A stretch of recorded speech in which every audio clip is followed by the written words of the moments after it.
What is up, everybody? Welcome to your deck tech for the best deck in the format. And no, you are not seeing things. Exalted Darkness is the greatest deck that this game has to offer. It is by far and away my favorite new deck to play. My new favorite deck to play. It's an old classic, but this build is the best thing you've never thought you wanted. It is something that you've always been aching for, but you just never realized it. This particular build that I'm running has an outstanding win percentage of 93% over almost 30 games. Let's go ahead and jump in here and really take a look at it. This build in particular is a little strange. You can see a couple of things that are off about it from the get-go. Let's talk a little bit about what I was going for when I built this deck before we get into individual cards. And I think it's going to make the curve and everything about it seem a little bit less awkward to you. That being said, this is a deck that you have to play to believe how strong it is. But just jumping into it, my very first inclination when I was building this deck was to completely avoid the terrible mechanic of Exalted. Now, Exalted has got to be one of my least favorite things that they've ever included in one of these Duels games. It tricks you into having a bunch of little guys that are easy to take care of. It tricks you into attacking with just one dude when you could attack from multiples and just letting them remove that guy from play.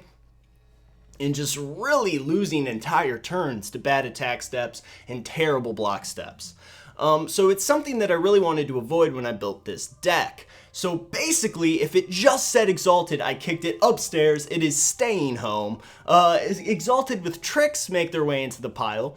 So as I did that, it started to really take shape into this awesome control-y, removal-based pile that allows you to get into these really saucy wins late game. We've got 5/5 drops, 3 6 drops, and actually a couple 4 drops that are going to just hit the table and win. So mana control, which has always been a problem in this pile, is not a super big issue. Because we're able to kind of just peter out, have really strong openings with all of our 2 drops, all of our 3 drops. Some of our removal, some of our 3 drops are either or color. So it's really going to allow us to get in there rather quickly and really just give our opponent a bunch of different targets and a bunch of different things that they have to deal with, that they will be distracted by the time we get to our late game bombs that are just going to take them by surprise. And that is one thing about this build, about this particular deck, is that it is very surprising for your opponents and they're not ready to deal with some of the threats that you're going to drop mid to late game. So of course, I think it will be in our best interest to go ahead and look upstairs first so we can talk about all the cards that we didn't bring with us into this winning build. Because I think that'll really help to kind of flesh out what we're trying to do with this deck. Obviously, what we're doing for the most part is stalling and getting a couple of hits in early games so that we can get to the late game. I mean, that's why we have so many 2 drops. That's so that we can play 1 or 2 creatures per turn, really have a couple extra mana left over for tricks and things like that. But it's really so that we can drop multiple threats for a while and then just kind of prolong the match to the point where we can get enough mana to really make things happen for us. That being said, this deck would be perfect if I was allowed to have just 2 damnations in it, or just a little bit of draw, maybe a Sign in Blood or a Pimp Cup for late game. If I was allowed, I would be super happy to have that. But even without those cards, this deck is extremely strong. Let's take a look at our first card that we left out. It's Cathedral of War. This adds 1 mana to my mana pool, but it is colorless, and it also enters the battlefield tapped. Now, this just slows me down way too much. Like I was saying, I have relatively weak creatures in the beginning that are really used as just target practice for my opponent. This is going to allow my opponent to have turns to set up to attack my base and really just get on me in ways that I can't deal with. So it's a little dangerous to have Cathedral of War out there because it takes too long. Its also main mechanic on the card is Exalted, and I don't care about that. I'm already slow from Evolving Wilds as well, so I really don't want too many lands that hit the battlefield useless. So this guy is out. As far as Evolving Wilds go, even though I have a little bit of a shaky mana ratio over there with 12 and 8, the amount of super early drops that I have in my 2s and my 3s lets me to really be fast and loose, play fast and loose with my mana in my opening hand. As long as I'm a little careful, Evolving Wilds is always going to be there when I need it with the 3 in there. 4 would be a little much because that's going to slow down my late game. It's going to stop me from getting to my 7 drops or my 6 drops down there at the deep end of the pool if I draw that late game. That being said, towards the middle of the match, turn 3, turn 5, whenever you're kind of on an odd number mana, you do have the ability to drop maybe 2 dudes or 1 dude and have the Evolving Wilds hit without really missing the land drop for your turn, which is very, very nice about the Evolving Wilds, is that you don't really have to play them in order to get the most bang for your buck. You can play a dude, drop an Evolving Wilds, and still have a very strong turn while ramping up that mana in the correct way that you want it to go, 1 mana per turn. Moving on, this guy has Exalted, so I don't give a shit about him. This guy has Regenerate, but it costs a ton, and he's just an O2, so he's still going to die to your instant speed, Pyroclasms, and your stuff like that. So that's very weak to me. I definitely don't love that, so we're going to leave him at home as well. This is just a one-trick pony. We only have 45% creatures, so I don't want to put my creature in danger to try and remove another one. We have much better removal later on in the pile, and I don't think the 1 point of damage is really going to win you the game. The first strike's nice, of course, but there is other pump in the format that's going to make it very dangerous for me to throw one of my valuable guys in front of something just on the off chance that Seize the Initiative is going to work as removal, and it's not super useful any other place. Tormented Soul is not in the deck because he cannot block, and his unblockable is not super strong in the build that we're going for. Exalted is somewhat present here, that we'll see in a bit, but it's not the main focus like I was saying, so we don't want to run Tormented Soul because he is just not strong enough to really make an impact on our opponents. We don't really have the means to pump this guy up to a respectable size, and the pump spells that we do have are going to be able to give our other creatures evasion as well, which is a much better kind of combo because they're going to be stronger creatures too. Flying Exalted, don't care, get the hell out of my deck. Doomblade, now this was hard for me to come to terms with. You can see that I have all 3 Doomblades up top. This was something that I really struggled with. I tried running all 3 of them because I love removal. I tried running 2 of them. I tried running 1 of them. One of them could probably an argument be made for it, but the truth of the matter is that while this card was extremely good when the game first came out, when you only had to worry about Mirror Match, which was almost unheard of, and the Mono Black matchup, which wasn't as popular as it probably should have been in the early game, Doomblade just lost a lot of its zest, a lot of its usefulness as the DLC started coming out. I mean, what is it now? We have 5 decks that we just can't handle with Doomblade. We got Mana Mastery, the Rakdos pile, the Orzhov pile, Mono Black, which is much more popular now. It's just... I don't know, but it's just unheard of to try and run a card that essentially gives your deck 3 dead draws. If you don't have this in your hand, you have to realize that out of the, 45 cards that you have left, 3 of those are cards that you can't use if you are facing someone who's running black creatures. So I cannot stomach that. I'd say that it's probably between 40 and 45% of the time you're facing one of those decks that this is just useless against. And sure, it'd be nice in your Mono Blue or versus Goblins, you'd be super happy to have it, but just having it 60% of the time be useful is not something that I can accept when I play a card. So all 3 of those are upstairs. I think it's a good decision. I stand by it. The removal that's actually downstairs is still really strong and still really worth it. Mighty Leap is not going to do enough for my creatures. We have to use it weirdly because if they declare blockers, it's all messed up, so we have to use it before they block. It gives +2/+2 and evasion. But like I was saying earlier, I have better ways to give evasion to my creatures, and it's not instant speed, gone at the end of turn type of evasion. It's lasting. So Mighty Leap definitely stays upstairs. Ring of Zakthrid is up there as well because I don't really give a shit about rings. Gives Regenerate, which is kind of cool, but I have other artifacts and equipments that I have to spend a couple turns setting up. and to be honest with you, Ring is just not strong enough to warrant that many turns, especially since it's early game. I have other things to do early game. I have to be laying my threats early game to try and keep my opponent off my back and targeting my little dudes first. Ring's not going to do that for me. Regenerate would help, of course, to make those threats have recursion a little bit, make them coming back every time, but it's still a little too late for me to be running it in this deck. Spirit Mantle, there's one of them upstairs because I only have 45% creatures. That ratio is a little worrisome to me to be able to run so many enchantments. Of course, protection from creatures is going to allow my dudes to just bash past all your defenses, really utilize what little Exalted I have. It also shuts down the removal suite for Pack Instinct, or anything that uses that kind of pit fight or fight mechanic is not going to be able to get rid of your creatures after you drop a Spirit Mantle. It's also going to allow for some pretty great blockers that's going to also help you to get to that late game, so it's a pretty great card. This guy can't block, don't give a shit about him. Defender Exalted, don't give a shit about you. Exalted, I don't care about you either. Oh, I got overzealous there.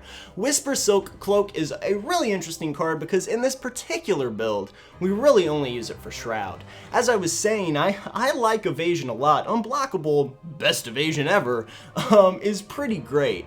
But the Shroud is what we really use this for, because once we get our big bombs out, we want to be able to make sure that they are snuggly wuggly and stay on the field, so that we can really get the use out of them that we need.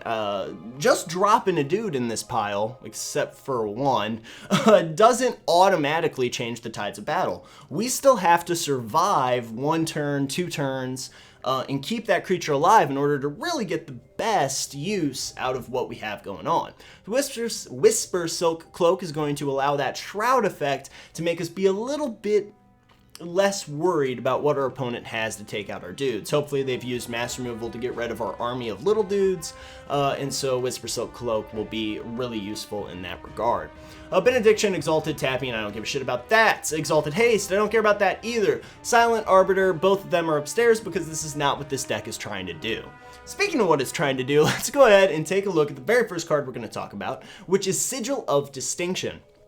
Now, as far as I'm concerned, this card says Blaze on it. It says X1 Blaze, because I have so much evasion in this pile. I have, what, 3, 4, 5 guys that are pro-white or pro-black, which means that if I drop this on one of them, they're just going to crash in, do a huge amount of damage.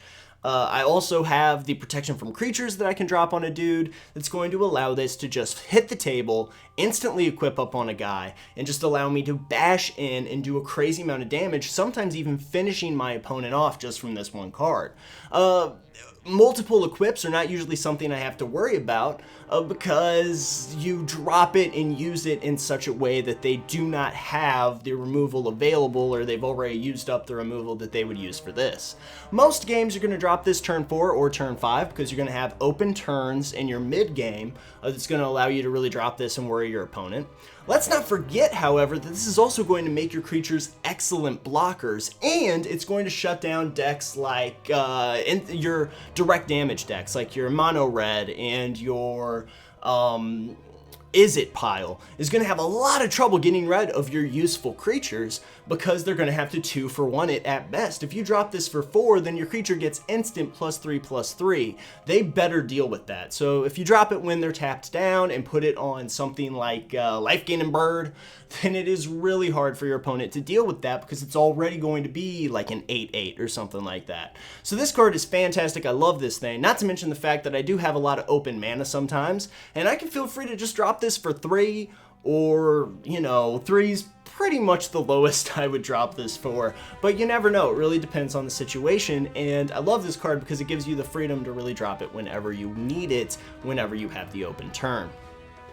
Child of Night is going to help us a great deal because it's actually going to take whatever damage we would have taken and gain us 2 life. So essentially, if they're attacking in with like a 3/3 or something like that, we're gaining 5 life just by paying 2 mana here. Child of Night is a great card to kind of stall us out and give us a little bit of breathing room, so I run that in here. Darklit Gargoyle is fantastic because it pumps, and it pumps so well. He's got evasion, he's a 2-drop, he's an artifact which makes him a little susceptible to some weird removal like acidic slimes and stuff like that we might not be prepared for or you might not be thinking about when you're playing those piles.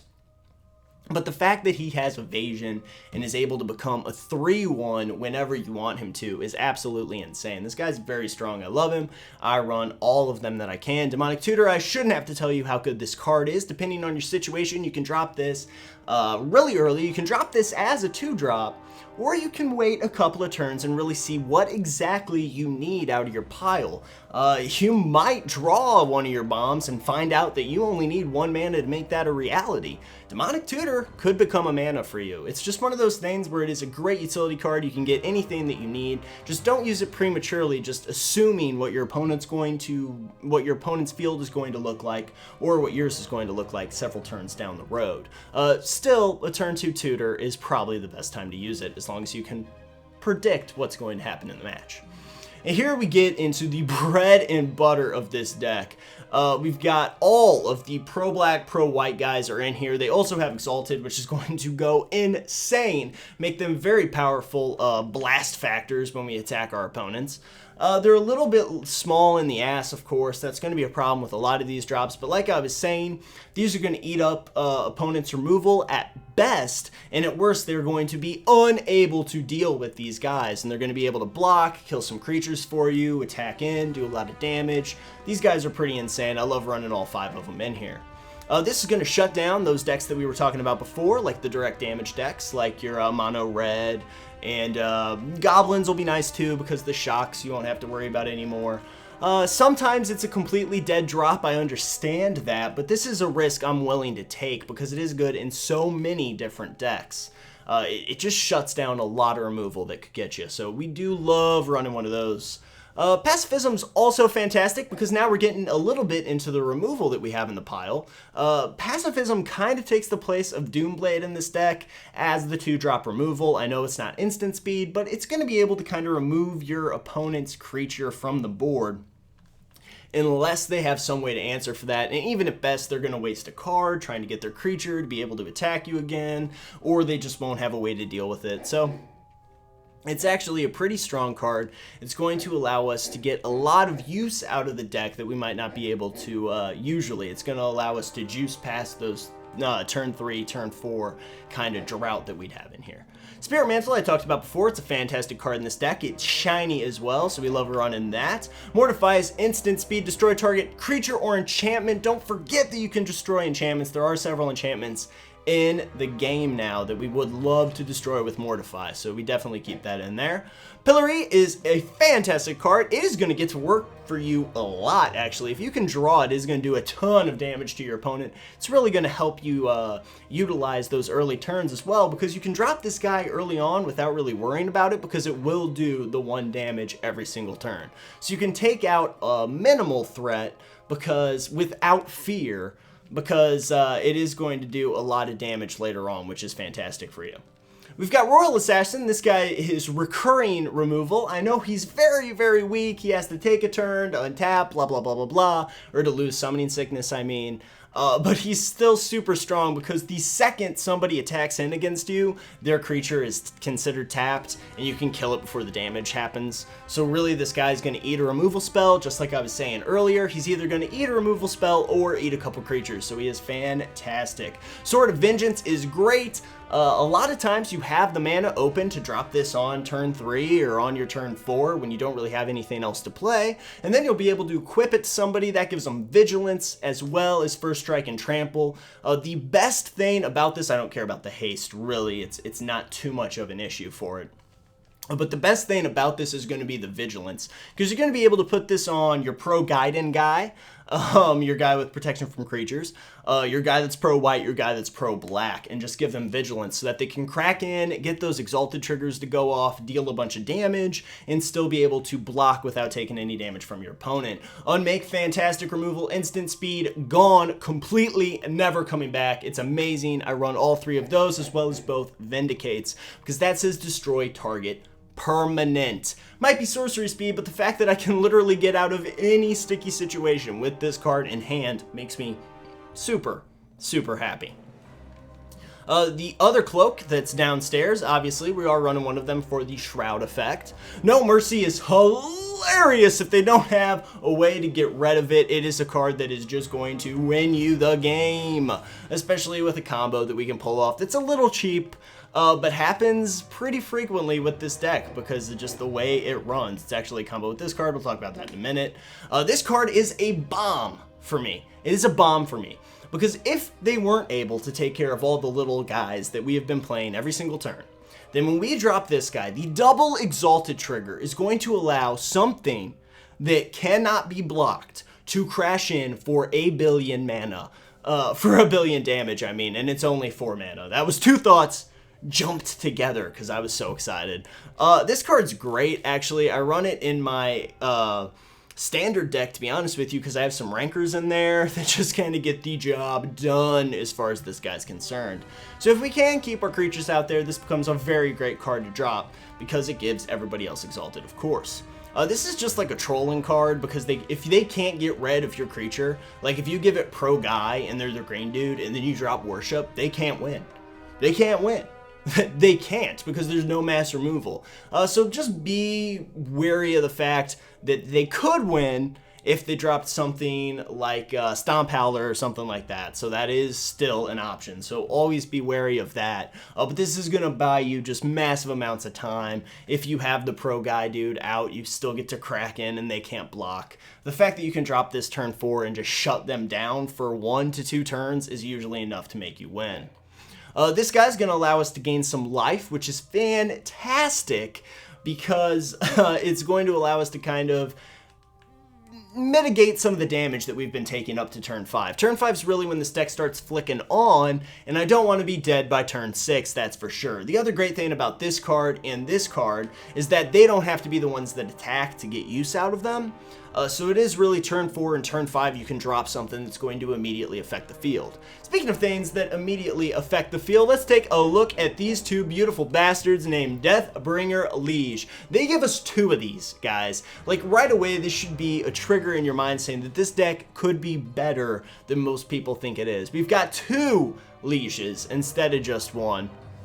Not to mention the fact that this Liege is probably one of the best, because basically every time we cast a removal spell, we get a free removal spell as long as he stays out. This is definitely somebody that we want to shroud, or build up the ass a little bit so that he is harder to get rid of, for our opponents.